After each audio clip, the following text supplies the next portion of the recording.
strange man was at the door with a pass for our medical facility. I refused him entry.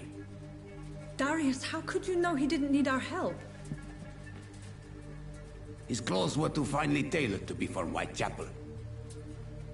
Perhaps just a friend of that stray poet who is always about. Richard Nithercott? No, not of the same cloth, this man. I suspect some machination from that journalist. Clayton Darby. Is he still asking questions? Yes. I saw him drifting around St. Mary's Church. I swear he is tracking me just downwind.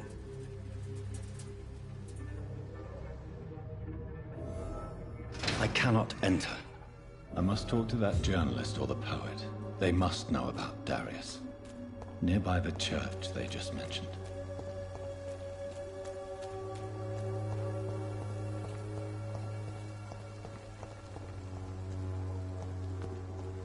Joe, please, I don't have your money. Come on, Barrett, you know the game. You pay for peace of mind.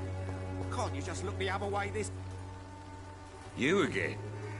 What do you want this time? Goodbye, Mr. Peterson. I should never have taken up my father's business.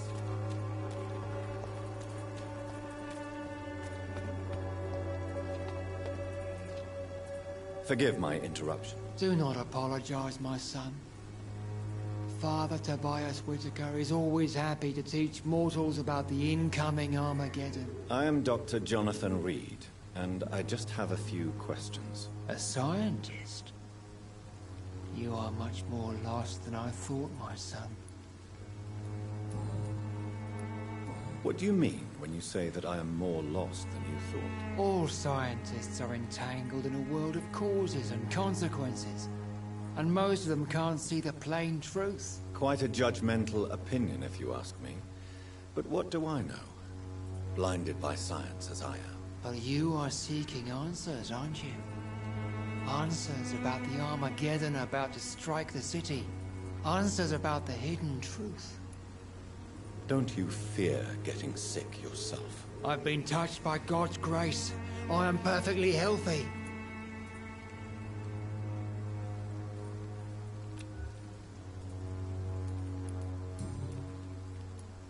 Have you any friends?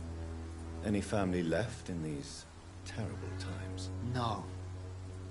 But I have a disciple I see as my son. He is so devoted. I sent him to preach the good word in the heart of this corrupted city.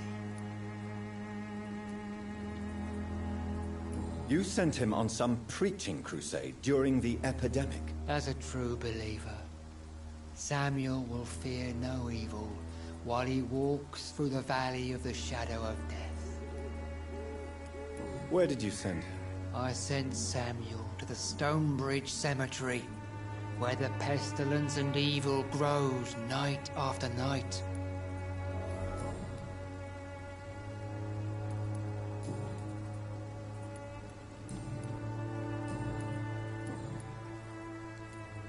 What do you mean when you say that? All science. Quite a judge. But you are... Well, I suppose I can spare a few minutes listening to your so-called truth. As a doctor, you must be aware of the decimating epidemic. But let me tell you that this so-called Spanish flu is just the beginning of the end. What do you mean? The beast is finally revealing itself, corrupting the flesh and the heart of men. With my own eyes I have seen them, those minions from the abyss. Really? And what would be your answer to this biblical threat? We must fight the disease before this legion outnumbers us. But not with scalpels and microscopes. No. What is left then? Cleansing fire.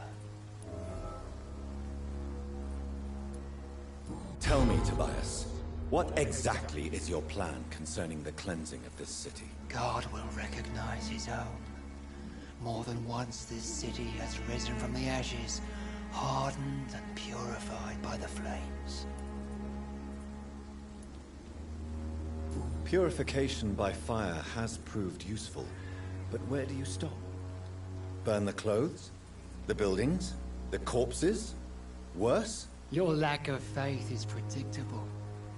But my task is to convince rational minds like yours to see the light. This is God's will. You're mad.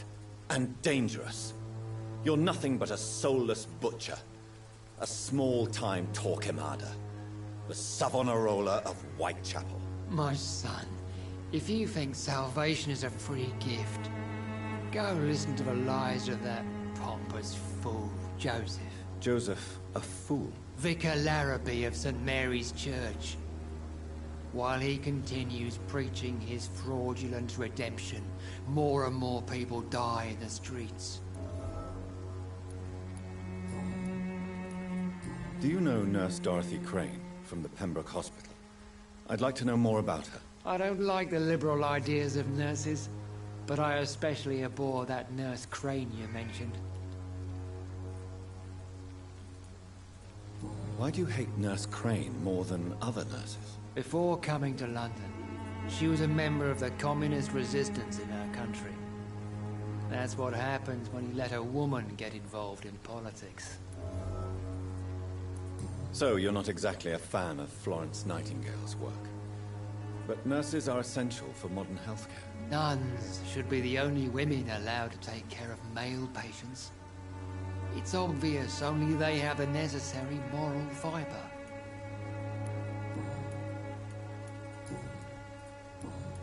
I have heard enough for tonight. Goodbye.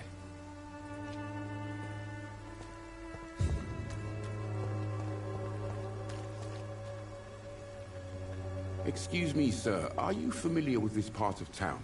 Name's Clayton Darby, reporter. Sorry, I'm new to Whitechapel. But perhaps you could help me since you're a journalist. My name is Jonathan Reed. Dr. Reed, the famous surgeon. I'll gladly help if I'm able, sir.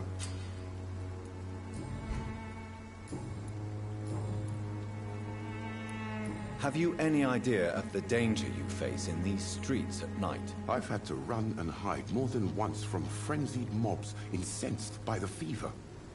Do you think the flu is really responsible for this, Doctor? That science is unable to explain the facts doesn't mean there is no rational explanation. I confess, I share your point of view, Doctor. What is a journalist doing in this borough after sunset? He goes where none of his colleagues would dare to go, to inform the country. That's quite honorable of you. But is the public interested? Not at all, sir. And that's why I'm an independent journalist, hoping to sell some stories. Do you need assistance? That would be nice of you, Doctor. Who knows what I may have caught during my investigation. If you persist in investigating the most pox-ridden boroughs of London, you must accept the risks. Thank you, sir.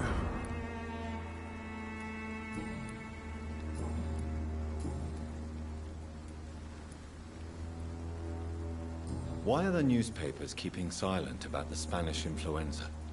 It's as though none of you care. There's a war going on. People shouldn't be demoralized by news of deadly diseases. It's a disgrace. People are left to die alone. No one is properly informed of the risks. These are bad times indeed. So much for the glorious British Empire.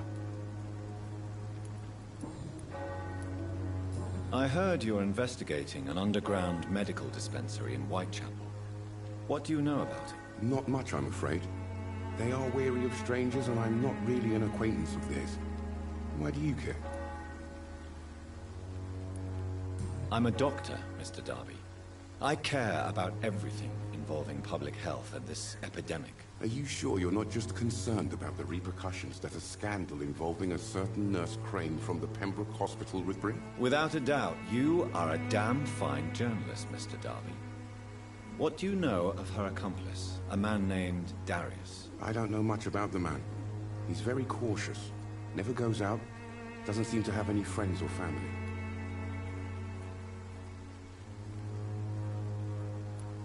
He has no relatives at all? No. Except for that strange man, a poet named Richard Nithercott, who sometimes comes by. Darius would never let him in. Where can I find this Mr. Nithercott? He spends most of his time lurking around Whitechapel, talking to himself or declaring verses. These days, you can usually find him behind the church. He never goes out? No. A few days ago, he unexpectedly did. I followed him, but it was just a ruse to keep me away from his house. Really? How do you know? He went to the nearest mailbox, but just before posting his letter, he ripped it up and threw it away.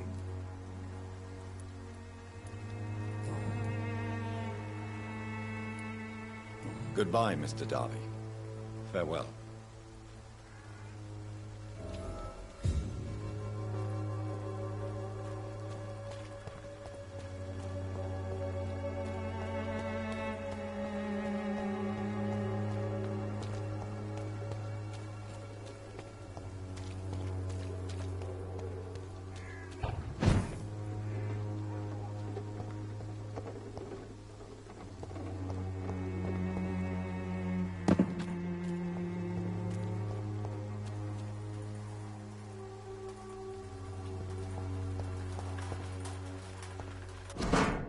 The content of Darius' letter to his children could give me more leverage to enter.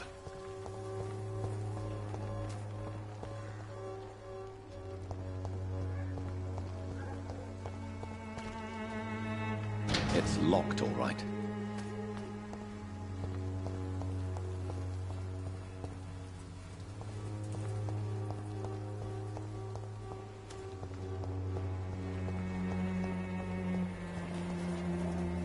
Good evening, miss. I'm Dr. Reed. I'd like to ask you a few questions. I know what you're thinking. A tall stranger who meets a girl in the street at night. It reeks of the penny dreadfuls. But I mean you no harm, truly. You don't seem to need my medical attention for now.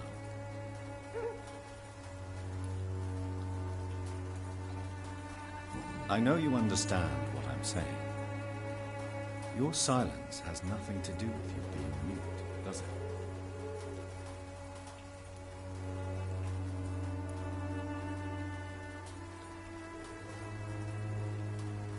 Very well. Goodbye, then.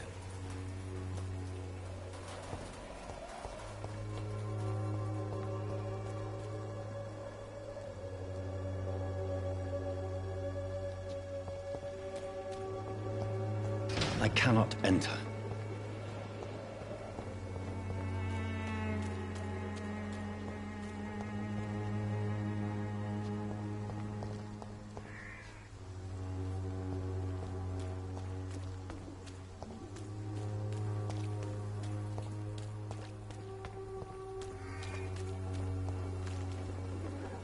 Don't be shy, handsome.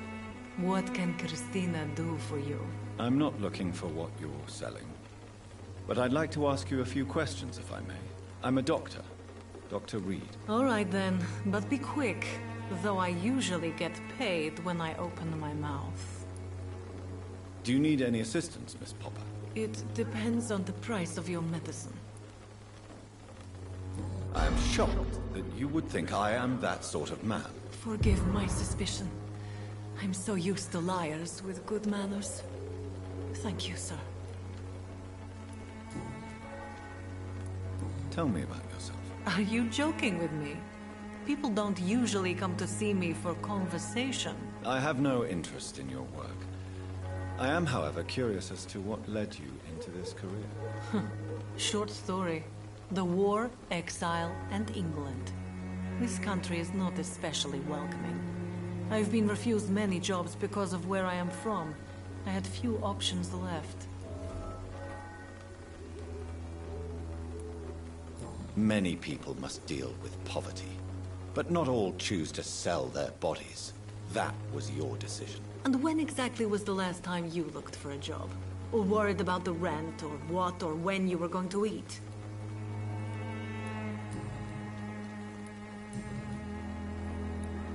Christina, have you been examined? The epidemic is spreading fast in London. and you could be exposed. Or expose others. I don't like doctors or hospitals, but I don't like you asking questions.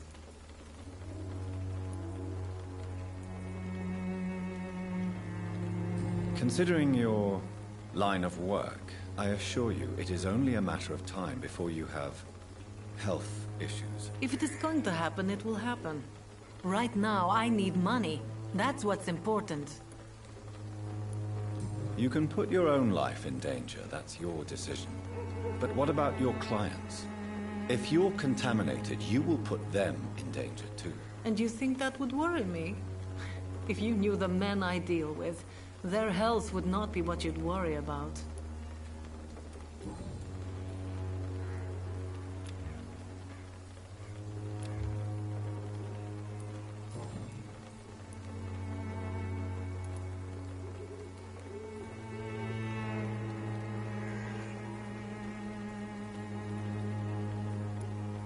Do you know Nurse Dorothy Crane from the Pembroke Hospital? Anything you can tell me about her would be helpful. I don't know her, but I know her name is Dorothea Crăciunescu. She came from Romania like me and many others. You seem to respect her. Dorothea helps the sick people of Whitechapel. Everyone should respect that. Goodbye, miss. Take care of yourself as best you can.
of blood.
I can't believe I'm doing this. Steady, boys! We've got one of them here!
Damn strangers are attacking me!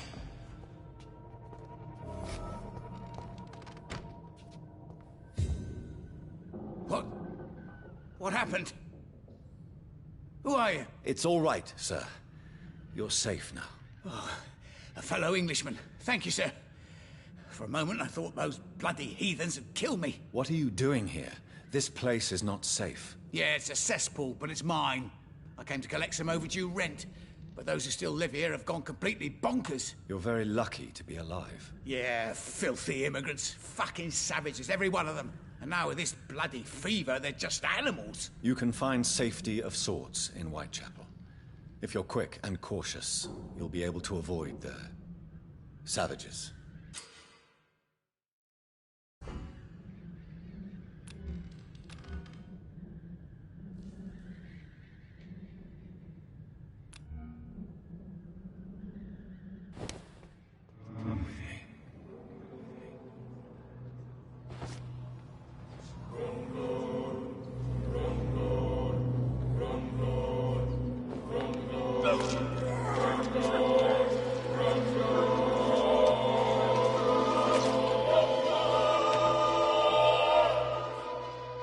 Was I that evil to deserve such punishment?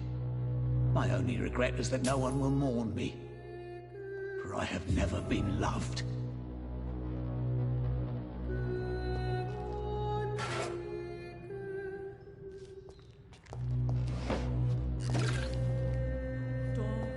This is Braille. I need someone who can read this.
said stay away, sir! There's one of them!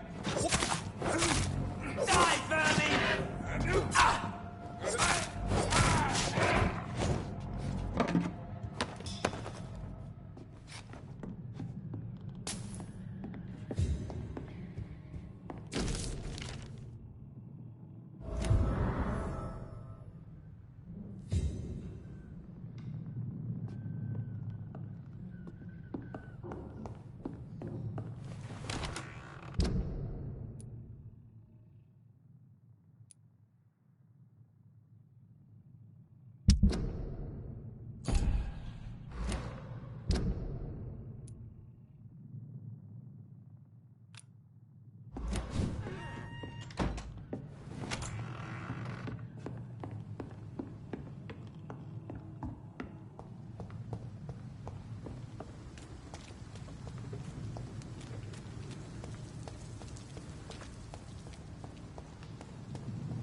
Sorry, sir, no, a bit. It's one of them!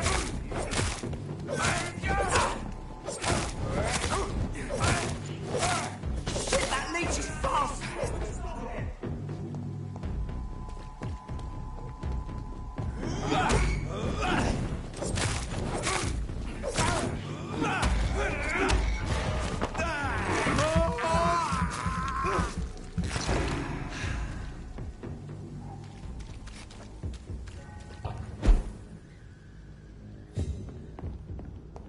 It's locked.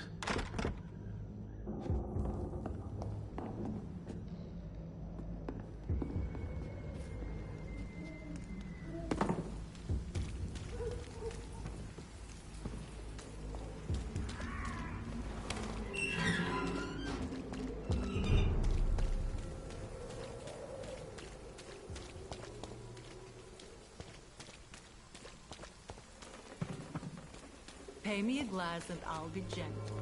Pay me a bottle and I'll...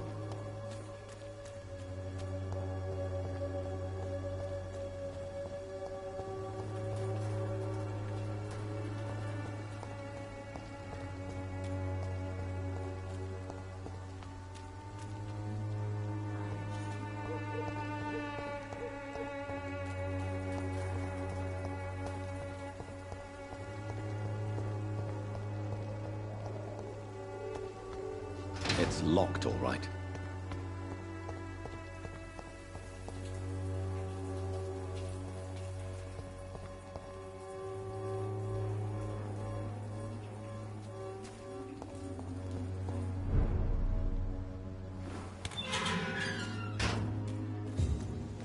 Leech spotted!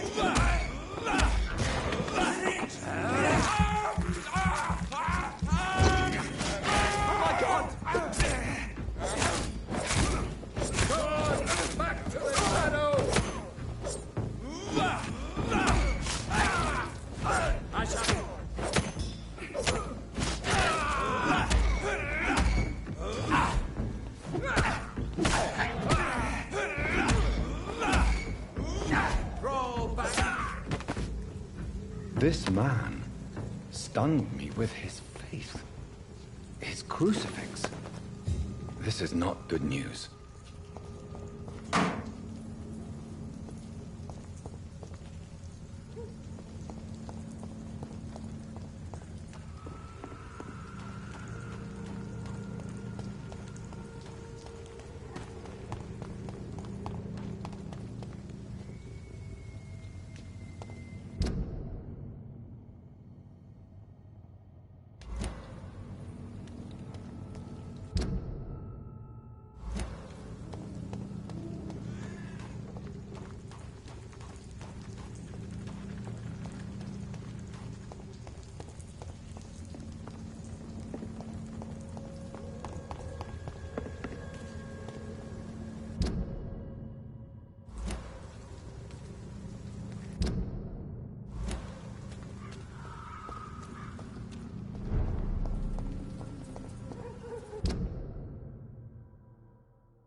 Would you like me to revive you? You are blinded by your false faith. I'm cheap and minor.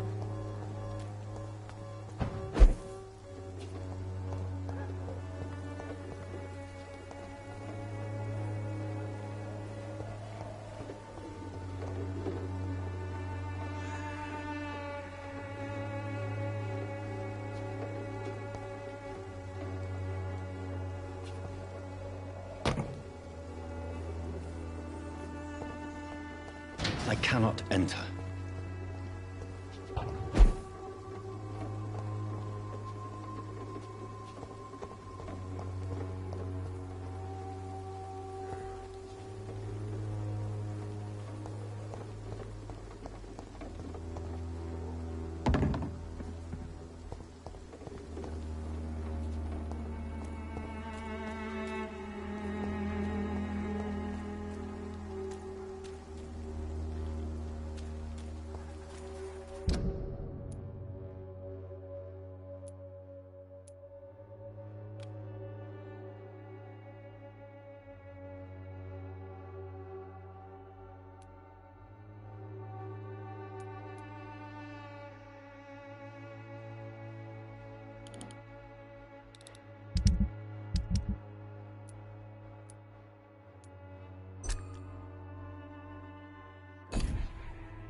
Against malevolence and trickery.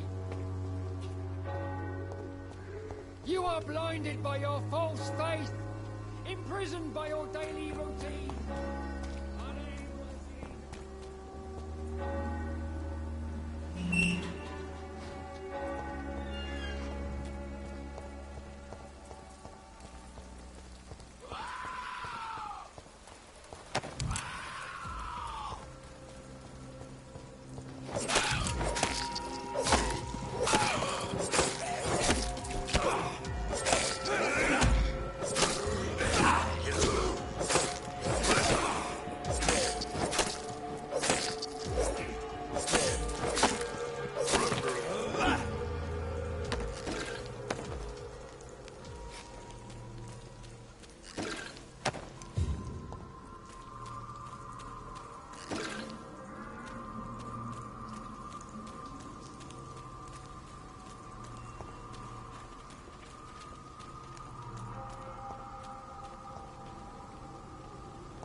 some of us.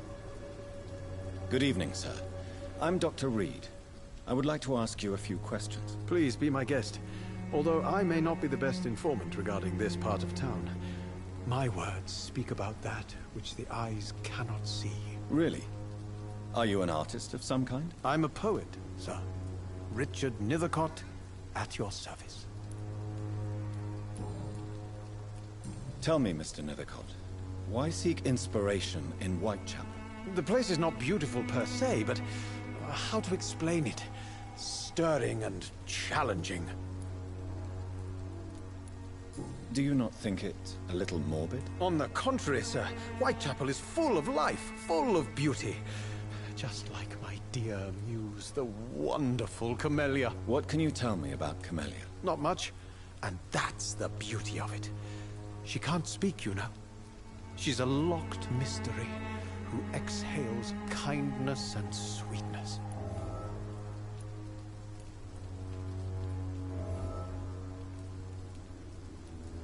And have you ever tried to learn more about her? Where she lives?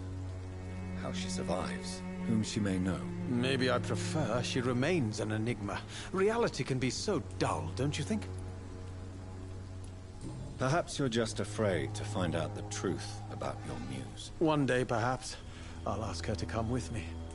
But will she still be my wild flower of Whitechapel if she moves uptown? Do you need medical attention, sir? It may be wise to let you prescribe me something. I don't feel like I should. I will see you later. What are your thoughts on the terrible situation in this city? Terrible, you say? No. Of course, the death of so many innocents is a tragedy. But the scourge has not been all bad for the city. Oh, no, sir. What are you talking about? Do you remember London before the flu? Noisy, cacophonic, quiet nowhere to be found. And now, listen to this oddly peaceful silence. My mother loved poetry. Perhaps your words would have touched her sensitive nature. I only see a dreadful disease. Most people fail to understand my perspective. I don't blame them. But how could I call myself a poet if I veiled my feelings? May I ask what you're doing at this hour of night, sir? Do you live here? Not at all. I'm just enjoying the pleasure of a quiet walk. Though night talks are always preferable, if you ask me. Especially with strangers. If you say so. But as a physician in a time of epidemic, I must caution you to avoid unnecessary exposure, sir. Thank you, Doctor. But we both know the seeker of truth has to go boldly where the weak dare not. But are you not afraid of the epidemic? Oh, why should I? I see some equity in the Spanish flu. No flesh should be saved, say the scriptures. Good or evil, rich or poor, all are equal in the eyes of the flu. Are you aware that your life could be in danger in this part of town? But this is where I must be to feel the real beat of the city. I had to come, see it for myself, alone. If some misfortune came upon you, who would be here to help you? Well, you, for a start, my dear Doctor. I understand your need for solitude, but it's not safe around here. I don't care. I don't have many friends, Doctor, and my family despises me.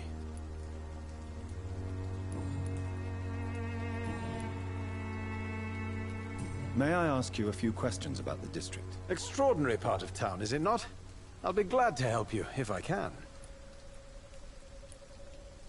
I'm looking for Dorothy Crane, a nurse who lives in this vicinity. Dorothy Crane.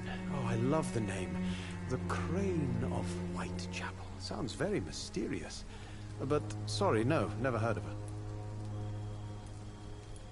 What can you tell me about an old man called Darius? Darius Petrescu? Yes, I know him. At first, I thought he was only a small publisher. I invited him to publish my work, but his reaction was pretty clear. Not interested in your talent? Darius is an old political activist who takes delight in printing tracts and lampoons. Those communist activities only require mediocre writing skills. I'll leave you alone, sir. Darius is a bit less of a mystery now. It should not be that difficult to incite him to let me in.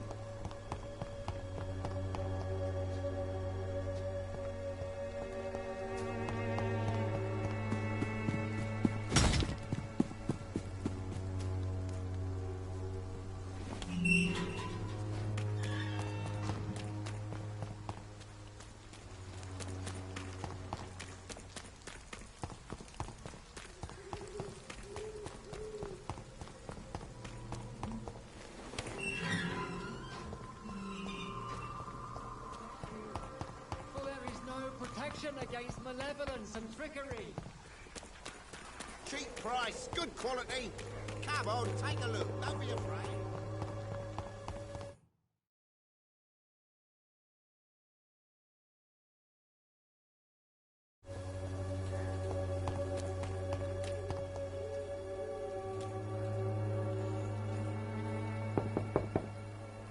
Mr. Petrescu, just 1 minute, please. You again? Go away.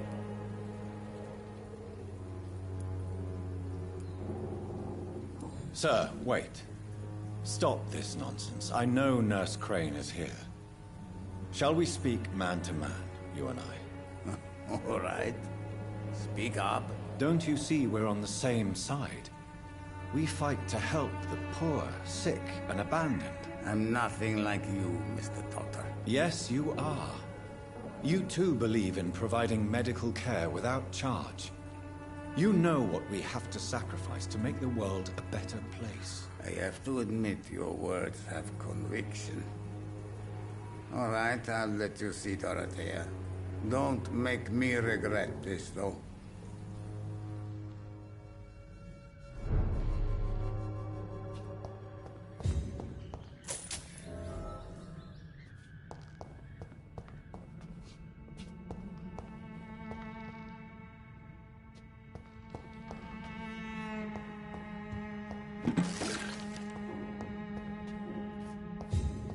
It's locked, all right.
I need help!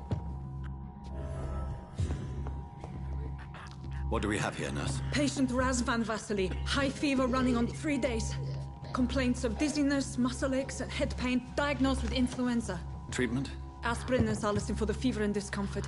Liquids for dehydration, but he's having trouble keeping even water down. Aspirin and salicin, you say? Why not some warm milk and a kiss on the cheek? Where are the quinine salts? Tried buying, borrowing, even stealing. There's none to be found, Doctor. He's not convulsing, he's choking. He's not getting any air. Scalpel!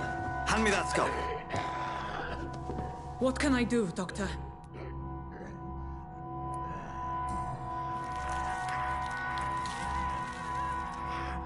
I need to perform a tracheostomy. Short pipe. That rubber tube will do. We're going to cut a passage for air through the neck. Yes, Doctor. He's breathing again, but he's coughing up blood. Internal hemorrhaging. I need to make another incision into the chest cavity to drain the fluids from the lung. Prepare another tube. A thoracostomy? Doctor, we've nothing to fight the infection. We need an aseptic environment. Right then, Nurse Crane. What do you suggest we do? I've no idea. I'm not the doctor. Time is of the essence. We need to perform a thoracic drain. Yes, Doctor.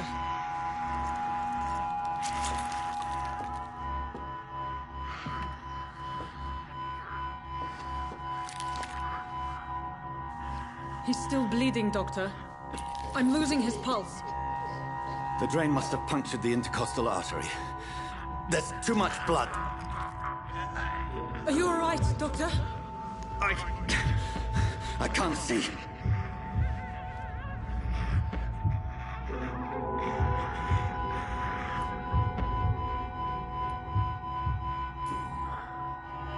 I must first suture the artery.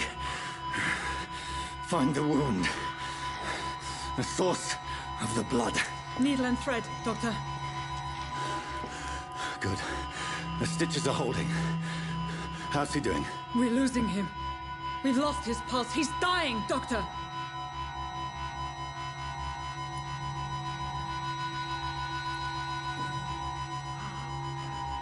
A dose of epinephrine, now. Yes, Doctor.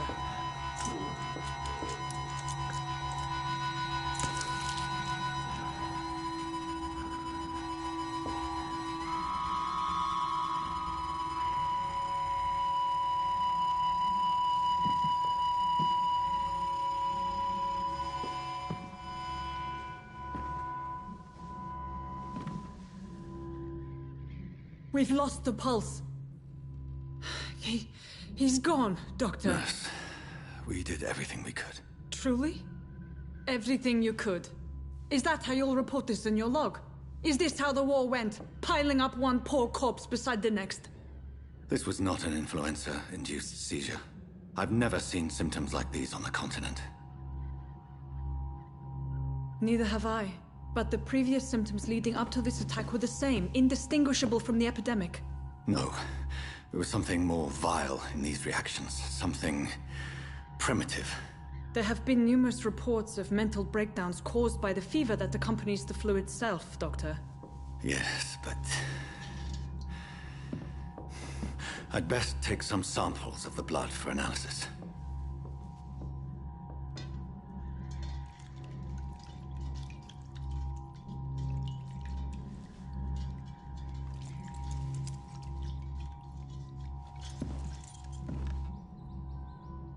I doubt you're here to test my bedside manners.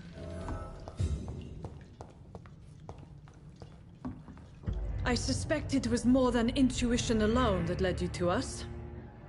So, how might I be of service, Dr. Reed?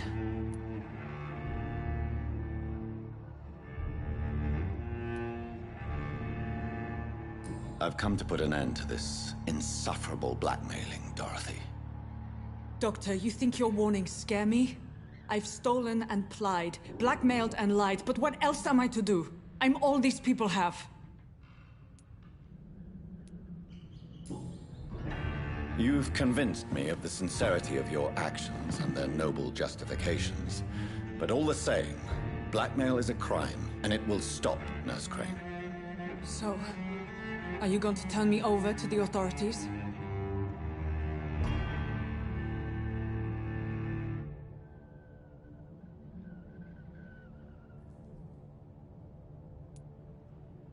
Listen very carefully, Dorothy.